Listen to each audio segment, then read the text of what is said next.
Hey Kings of Dragons, Dragon King 551, and today we're going to talk about a situation that has come out on Netflix.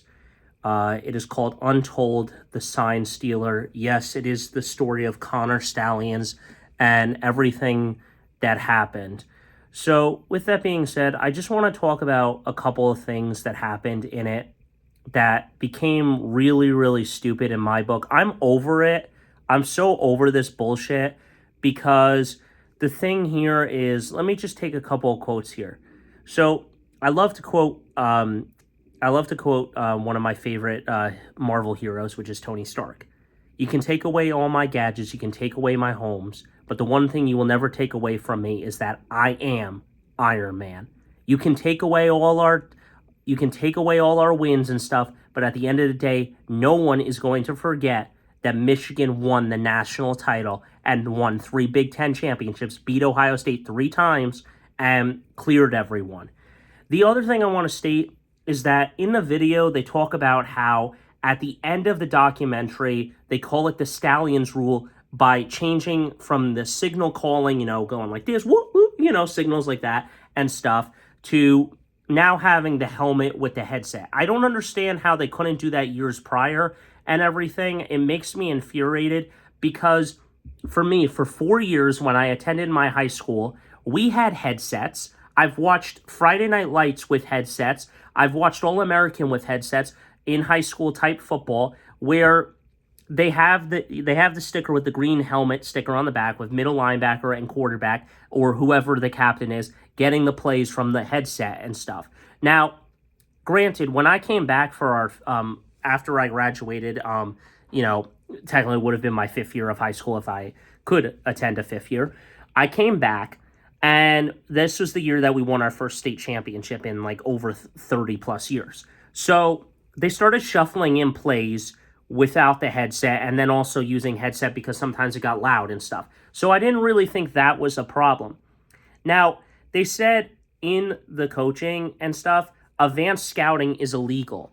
But one can argue with this, called freedom of the press. Yes, your First Amendment right. Now, I'm not saying that that's okay, but literally anyone could buy tickets at the 50-yard line, be a dedicated Michigan fan, go to a Penn State, Ohio State, or whatever game they are, record most of the game, see the sidelines, find the emails of Jim Harbaugh and all the coaching staff on Michigan's website and email it to Connor Stallions and everyone else. Now, this whole entire documentary talks about how Stallions became a signal changer, became on the staff, and everything else. Now, they used him as a scapegoat and fired him. But the thing here is the whole thing became a witch hunt. It just seems so ridiculous. It was just bullshit after bullshit and stuff. And as I like to say it, again with Tony Stark's quote, I tried to play ball with these ass clowns. And, the whole entire media and everything got ridiculous. Because he didn't do that. Yes, he bought tickets for his friends, but it wasn't like, streaming it. And regardless of that, who cares? I sent it there. You play chess. The problem here is that you look at people like Urban Meyer with Florida and stuff, and he says, oh, I didn't know my offensive coordinator was a criminal and did criminal stuff, and there was no punishment. The NCAA is a bunch of pussy-ass bitches that never comes down with punishment, and they got bigger fish to fry and everything. So the whole thing happens. They talk about everything. He gets fired. Jim Harbaugh gets suspended with Burgergate first. They win those games. Then he gets suspended again. But you know what? It just didn't matter. Because the time that Stallions gets fired against Michigan State, they say they want to cancel. They start shuttling in the plays from the sideline and running back into the huddle. And they got shut out 49-0. Then Ohio State, Penn State, Maryland, Iowa, those teams. Iowa gets shut out 26-0 in the Big Ten championship game and stuff. They changed their signals. It didn't matter. Alabama changed their signals. It didn't matter. We beat them in overtime. Washington changed their signals. It didn't matter. We beat them in a blowout 34-13 in a game that was just like that. It just didn't matter. Regardless of firing these guys on the staff, it didn't matter. And, the whole entire thing with the advanced scouting was just bullshit the whole entire documentary. I'll be linking it down below, guys, from Netflix's website. You can watch it yourself. Tell me your thoughts about it. Pat McAfee says it puts us in a bad light. I think it puts us in a better light. It explains how everything happened, the way it happened. But the whole media is a bunch of bullshit, bipolar, I hate to use that terminology, but bipolar mood swing bitches. Yes, that's the way I like to say it. Because 1 minute, they say after we fire Stallions and fire these other coaches, they say Michigan now needs to prove that it's not a fluke, and they got to go out there and go 13-0 to get into the college football playoff. And we just did that. We go win on the road. We go win our biggest game at home and our biggest game on the road against Penn State, 24-15, 30-24. Go win 26-0. Go win the overtime game in the Rose Bowl. And, we win the Rose Bowl. We win 3 Big Ten championships. We beat everyone. We go 14-0, and then we go 15-0 and shut them down. Now, the thing that happened with this is just ridiculous. I say it's your First Amendment right, but that all happens, and then Jim Harbaugh leaves. Now, everyone's like, oh my God, Jim Harbaugh leaves. Now, there was also, these fan site things and everything going else, and these message boards with Ohio State and Michigan players, and it's in the interview. You can watch it yourself. Now, everyone's like, well, why did Jim Harbaugh leave? It's unrealistic of him leaving and abandoning ship after 1 season. The reason he left was not because of these allegations and stuff. It was because of the relationship with the Big Ten president or one of the Michigan presidents that didn't have his best interest at heart, and that's why he left. It is all over the thing. You can see why Jim Harbaugh left. That is completely there. The last thing I will say is that at the end of the documentary, in the last couple of minutes of it, Stallions goes into an interview and stuff, and at the end, they say, okay, he's going to get a 3-year suspension of never coaching at the college level. Now he's at high school in Michigan as a defensive coordinator. Everyone's taking pictures with him. All the Michigan fans loved him. Personally, I just think it's a bunch of Bush League bullshit. But so this is what happens. So now allegations come out that someone hacked into Stallion stuff. Ryan Day's brothers, clear as day, but no pun intended, is a private investigator, and he did all this stuff. This is where I got the NCAA right where I want them in the video. This is where things happen. So he basically says, no, I didn't do advanced scouting with my friends and buying tickets. I bought tickets and stuff. Yeah, my mom decided to go film the game for me. Yeah, honey, I got your back. Let's go win big and stuff. Oh, yeah, so his mom decided to go film it.